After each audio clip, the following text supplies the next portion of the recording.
کہ اللہ مسبب الاسباب ہے، وہ اسباب کا پابند نہیں ہے، وہ اسباب کا محتاج نہیں ہے، اسباب اس کے محتاج ہیں۔ اگر یہ یقین ہے تو اللہ پر ایمان ہے، یہ نہیں ہے تو تمہارا ایمان اسباب پر ہے، وسائل پر ہے، ذرائع پر ہے، مادیات پر ہے، اللہ پر نہیں۔ اس وقت کہاں راستہ تھا؟ کوئی راستہ تھا؟ سمندر ہے اور ادھر سے لشکر آ گیا ہے۔ کلا ان معی ربی سیہدین۔ اب دیکھیے ایمان کہہ دینا آسان ہے، ہوا معکم اینما کنتم، جہاں کہیں بھی تم ہوتے ہو اللہ تمہارے ساتھ ہوتا ہے، لیکن اس کا یقین قائم ہو جائے تو زمین و آسمان کا فرق واقع ہو جائے۔ یہی بات ہوئی حضور کے ساتھ۔ غار ہے، چھپے ہوئے ہیں محمد الرسول اللہ اور آپ کے وہ یار غار ابو بکر صدیق رضی اللہ تعالی عنہ۔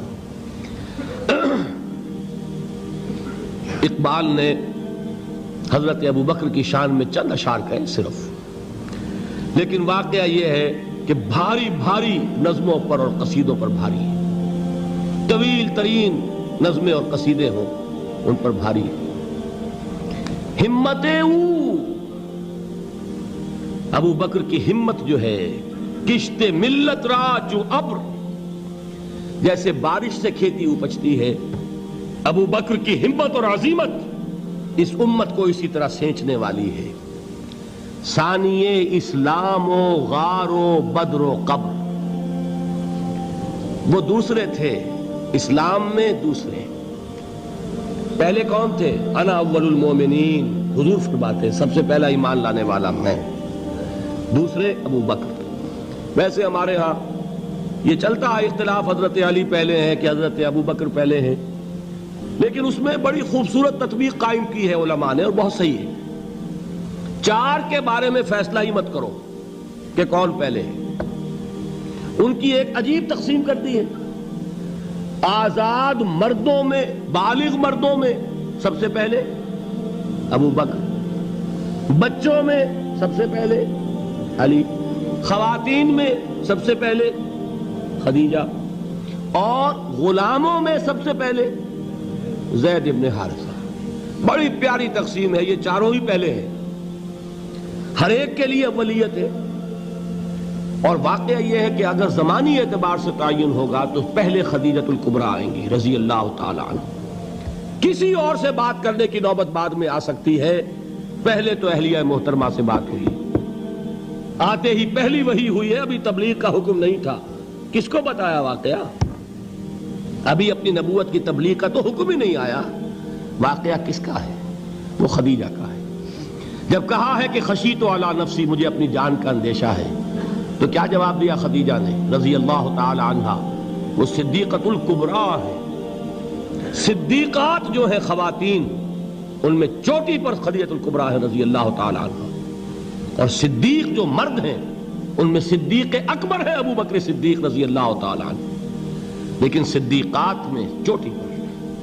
جب حضور نے فرمایا خشیت علی نفسی، کیا فرمایا؟ کیا عرض کیا؟ کیسے تسلی دی؟ نہیں نہیں، اللہ آپ کو ضائع نہیں کرے گا، آپ غریبوں کے ہمدرد ہیں، آپ مساکین کے تکالیف رفع کرنے والے ہیں، آپ بیواؤں کی سرپرستی کرتے ہیں، آپ مسافروں کی خدمت کرتے ہیں، اللہ آپ کو ضائع نہیں کرے گا۔ یہ یقین ہے اس خاتون کے اندر۔ خیر وہ ایک علیحدہ بات ہو جائے گی۔ میرے دل پر حضرت خدیجہ رضی اللہ تعالیٰ عنہ کی شخصیت کا بڑا گہرا نقش ہے، جو وہ کوئی اور ہی وقت اور موقع ہوا تو بیان ہوگا۔ بہرحال اقبال نے ایک مصرے میں جو چار اولیتیں جمع کر دی ہیں، ہمت او کشت امت را چو ابر، ثانی اسلام و غار و بدر و قبر۔ اسلام میں حضور کے بعد پہلے کون؟ ابو بکر۔ غار میں حضور کے ساتھ کون؟ ابو بکر۔ بدر کی رات اللہ کا رسول سربسجود، وہ جھاڑ، وہ گھاس پھوس کی جو جھوپڑی بنائی گئی تھی، اور وہاں تلوار ننگی لے کر پہرا دینے والا کون؟ ابو بکر۔ اور اس حجرہ عائشہ میں محمد کے بعد سب سے پہلے دفن ہونے والا کون؟ ابو بکر رضی اللہ تعالی عنہ وصلی اللہ علیہ وسلم۔ وہ جو معاملہ میں سنا رہا تھا غار ثور کا، حضرت ابو بکر بھی حضور کے خیال سے لرز گئے ہیں. آپ کو یاد ہوگا کہ جا کر پہلے تمام جتنے سوراخ تھے انہیں بند کیا ہے. ایک سوراخ رہ گیا تھا جس کو بند کرنے کے لیے کوئی کپڑا نہیں تھا. وہاں اپنی ایڑی رکھی ہے. تب کہا ہے حضور سے تشریف لائیے, اور اپنے زانو پر حضور کو لٹایا ہے. اور وہاں کسی موذی جانور نے کاٹا ہے. حضور کی آنکھ لگ گئی تھی. اس وقت اس بل کے اندر جو بھی بچھو ہے کیا ہے واللہ عالم, اس نے کاٹا ہے. اس کی تکلیف کی وجہ سے ابو بکر کی آنکھوں سے آنسو ٹپک گئے. حضور کے چہرے مبارک پر پڑے ہیں تو حضور جاگے ہیں, معاملہ کیا ہے. ایڑی نہیں ہٹائی وہاں سے, مبادا وہ جانور وہاں سے نکل کر محمد الرسول اللہ کو کوئی گزن پہنچا دے. ابو بکر کی ایڑی ہے, جس طرح چاہے کھا لے, ختم کر دے, جان نکل جائے تب کوئی آنچ آئے محمد پر تو آئے, لیکن جیتے جی نہیں. وہ ہے ابو بکر حضور کے خیال سے. اس وقت حضور نے پھر اپنا لعاب دہن لگایا ہے اور اس سے پھر آپ کی تکلیف ختم ہوئی. جیسے خیبر میں حضرت علی کی آنکھ دکھ رہی تھی, اس کو جو شفا حاصل ہوئی ہے وہ بھی حضور کے لعاب دہن سے ہوئی. تو بہرحال اس وقت انہوں نے کہا ہے کہ اے نبی یا رسول اللہ, اگر اس وقت ان میں سے کسی نے غیر ارادی طور پر بھی اپنے قدموں کی طرف جھانک لیا تو پکڑے جائیں گے. کیا جواب تھا اللہ کے رسول کا؟ لا تحزن ان اللہ معنا. اللہ ہمارے ساتھ ہے, کیوں گھبراتے ہو ابو بکر. یہ ہے ایمان باللہ, میرا مالک اللہ, میرا رازق اللہ, میرا محافظ اللہ, میرا مددگار اللہ, میرا پشت پناہ اللہ, میرا دوست اللہ. یہ دوستی ہے اللہ کی جو لب لباب ہے, حاصل ہے ایمان کا. اسی کا نام ولایت ہے. اولیاء اللہ کے سروں پر سینگ نہیں ہوتے. جس کے دل میں ایمان راسخ ہو چکا ہو وہی اللہ کا ولی ہے. جسے اللہ پر یقین ہو چکا ہے وہی اللہ کا ولی ہے. جسے یقین ہے اللہ میرے ساتھ ہے, میرا مددگار, میرا پشت پناہ, میرا ساتھی, میرا دوست, میرا محبوب, میرا محب. اللہ اہل ایمان سے محبت کرتا ہے. واللہ یحب الصادقین. ان اللہ یحب الذین یقاتلون فی سبیلہ صفا کانہم بنیان مرصوص. اللہ محبت کرنے والا, اہل ایمان محبوب, اور اہل ایمان محبت کرنے والے اللہ محبوب. والذین آمنوا اشد حبا للہ. آپ تصور کیجئے جسے یہ رشتہ ایمان یا رشتہ ولایت حاصل ہو جائے, الا ان اولیاء اللہ لا خوف علیہم ولا هم یحزنون. آگاہ ہو جاؤ, اللہ کے دوستوں کے لیے نہ کوئی خوف ہے نہ کوئی حزن ہے. اور میں بیان کر چکا تھا, خوف اور حزن کے خاتمے ہی کا نام امن ہے. زوال خوف, زوال حزن. یہ خوف اور حزن کیوں آتے ہیں بار بار؟ اللہ تخافوا ولا تحزنوا, دونوں آ گئے. الا ان اولیاء اللہ لا خوف علیہم ولا هم یحزنون, پھر وہی دو. وہ کیوں ہے؟ خوف ہوتا ہے کسی مستقبل کی بات کا, یہ نہ ہو جائے, وہ نہ ہو جائے, یہ نقصان نہ پہنچ جائے, یہ تکلیف نہ ہو, یہ غضب نہ آ جائے. خوف ہے مستقبل سے. حزن ہے یہ کیوں ہوا, یہ نہیں ہونا چاہیے تھا, یہ میرا فلاں چیز میرے ہاتھ سے جاتی رہی ہے, فلاں موقع نکل گیا, اب بیٹھے ہوئے ہیں اندر ہی اندر کڑ رہے ہیں, صدمہ ہے اور رنج ہے. اور جو اللہ پر ایمان رکھتا ہے وہ جانتا ہے ما اصاب من مصیبت فی الارض ولا فی انفسکم الا فی کتاب من قبل ان نبرأها ان ذلک علی اللہ یسیر لکی لا تعصوا علی ما فاتکم ولا تفرحوا بما آتاکم واللہ لا یحب کل مختال فخور. اس زمین میں یا تمہاری جانوں میں کوئی تکلیف, کوئی مصیبت نہیں آ سکتی سوائے اس کے کہ جو اللہ نے لکھ دی ہو, اس سے پہلے کہ وہ ظاہر ہو. جس کو یہ حقیقت معلوم ہو گئی اس کو یہ طرز عمل اختیار کرنا چاہیے. جو چیز چھن جائے, جاتی رہے, چھوٹ جائے, اس پر افسوس نہ کرو. کس نے چھینی؟ دوست نے.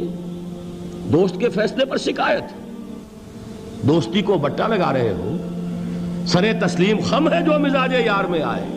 اگر دوستی ہے تو پھر تو تمہیں گردن جھکانی چاہیے کہ ہر چہ ساقی ماریخت عین الطافست, جو بھی میرا ساقی میرے پیالے میں ڈال دے اس کا کرم ہے.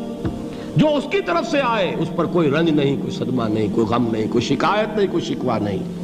اور جو ہوگا وہ اس کے اذن کے بغیر نہیں ہوگا, اور اس کا اذن ہوگا تو یقیناً میرے لیے خیر ہی خیر ہے, چاہے وہ ناگوار شے ہو, بظاہر مجھے اچھی نہ لگ رہی ہو، میری شارٹ سائٹڈنس میں مجھے وہ نظر آ رہی ہے کہ میرے لیے بری ہے، لیکن قرآن نے کہا ہے عسیٰ ان تکرہوا شیئا وہو خیر لکم وعسیٰ ان تحبوا شیئا وہو شر لکم واللہ یعلم وانتم لا تعلمون۔ ہو سکتا ہے تم کسی چیز کو ناپسند کرو درحال ہے کہ اسی میں تمہارا خیر ہو، اور ہو سکتا ہے تم کسی چیز کو پسند کرو درحال ہے کہ اس میں تمہارا شر ہو۔ اللہ جانتا ہے، تم نہیں جانتے۔ جب مجھے یہ بات معلوم ہو گئی، میں نے اپنا معاملہ اللہ کے حوالے کیا۔ سپردم بے تو مایا خیش را تو دانی حساب کم و بیش را، اے رب جو تو چاہتا ہے وہ ہو، تیرے علم میں جو شے میرے لیے خیر ہے وہ ہو جائے، میری کوئی پسند نہیں، میری کوئی چاہت نہیں، یہ ہے راضی برضائے رب۔